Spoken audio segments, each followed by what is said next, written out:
Hi friends, வணக்கம் and welcome to எங்கள் வீட்டு சமையல்.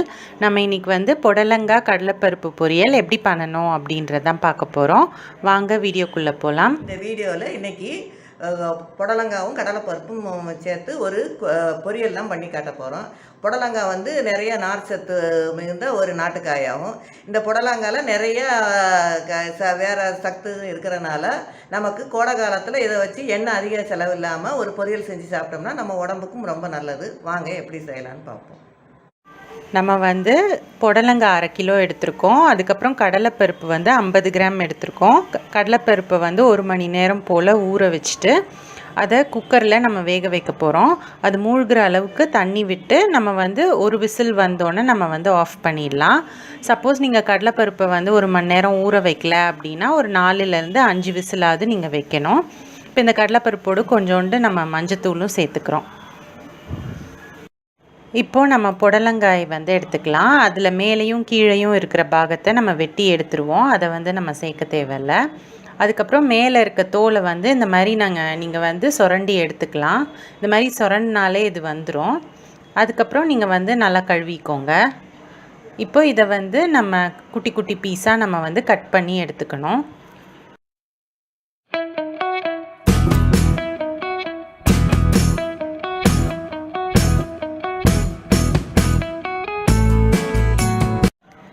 இப்போ இதுக்கு நடுவில் வந்து உங்களுக்கு விதை இருக்கும். அதை இந்த மாதிரி ஸ்பூனால் வந்து நீங்கள் எடுத்து விட்டுறலாம். எடுத்து விட்டுட்டு நீங்கள் கட் பண்ணி வச்சுக்கோங்க.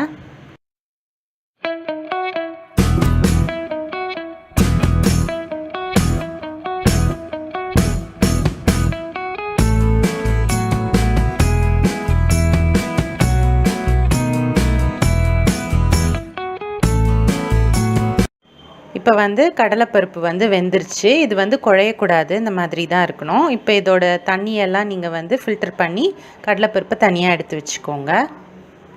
இப்போது கடாயில் கொஞ்சமாக எண்ணெய் விட்டுட்டு கடுகு உளுத்தம் பருப்பு சேர்த்துக்கோங்க.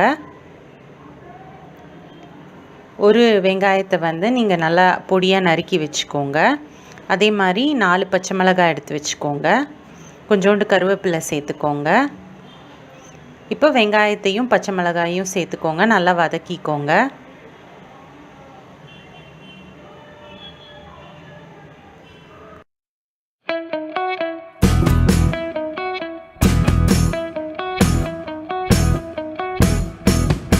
வெங்காயம் நல்லா வதங்கினோன்னே புடலங்காயை சேர்த்துக்கோங்க. சேர்த்து நல்லா பெரட்டி விட்டுக்கோங்க.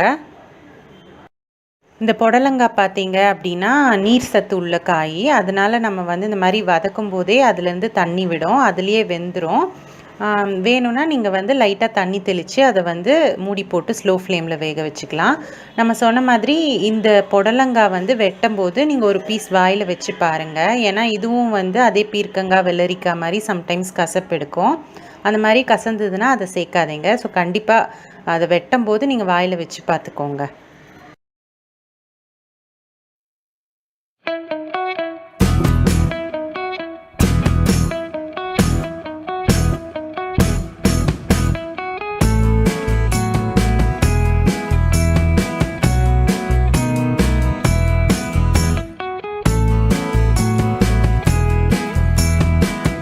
புடலங்காய் வந்து 3/4 பதம் வெந்த பிறகு நீங்கள் வந்து வச்சுருக்க அந்த கடலைப்பருப்பை அதில் சேர்த்துக்கோங்க. சேர்த்து அதை வந்து நல்லா மிக்ஸ் பண்ணி விட்டுக்கோங்க. தேவையான அளவு உப்பு சேர்த்துக்கோங்க. புடலங்காய் வந்து நல்லா வெந்த பிறகு ஒரு 4 டேபிள் ஸ்பூன் போல் தேங்காய் துருவல் வந்து அதில் சேர்த்துக்கோங்க. சேர்த்து நல்லா பெரட்டி விட்டுக்கோங்க. தேங்காய் துருவல் சேர்த்த பிறகு ரொம்ப நேரம் அடுப்பில் இருக்கணும்னு அவசியம் இல்லை. கடைசியாக மல்லித்தழை தூவி ஸ்டவ் ஆஃப் பண்ணிட வேண்டியது தான். சுவையான புடலங்காய் கடலைப்பருப்பு பொரியல் வந்து சூப்பராக தயாராகிடுச்சு. பார்க்கவே ரொம்ப கலர்ஃபுல்லாக டேஸ்டியாக இருக்குது. ரொம்ப சூப்பராக இருக்கும். ஸோ இந்த சம்மருக்கு நீங்களும் இந்த புடலங்காய் பொரியல் செஞ்சுட்டு உங்களோட ஃபீட்பேக்கை எங்களுக்கு கமெண்ட்ஸில் போஸ்ட் பண்ணுங்கள். இந்த வீடியோ உங்களுக்கு பிடிச்சிருந்ததுன்னா லைக் பண்ணுங்கள், ஷேர் பண்ணுங்கள், சப்ஸ்கிரைப் பண்ணுங்கள். மறக்காமல் பெல் பட்டனையும் டேப் பண்ணுங்கள். அப்போ தான் எங்களோட ரெகுலர் அப்டேட்ஸ் உங்களுக்கு வந்து சேரும். தேங்க்யூ.